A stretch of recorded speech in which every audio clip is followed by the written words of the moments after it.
So, ay mga kamoys, today magawa ako ng apritada. I will show you. Lagyan ko lang ng kunting oil mga kamoys, like that. Kunti lang. Sa mamahalin kong kaldero. So, ito, I will on yung exhaust para hindi baho mga kamoys. At ito na, gipreheat ko na siya mga kamoys, konting oil lang. At i-fried ko ang ahos at saka sibuyas bombay mga kamoys. So like that. Sibuyas bombay ug ahos.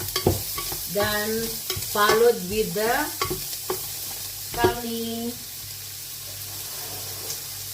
I-ano ko ang karni mga kamoys.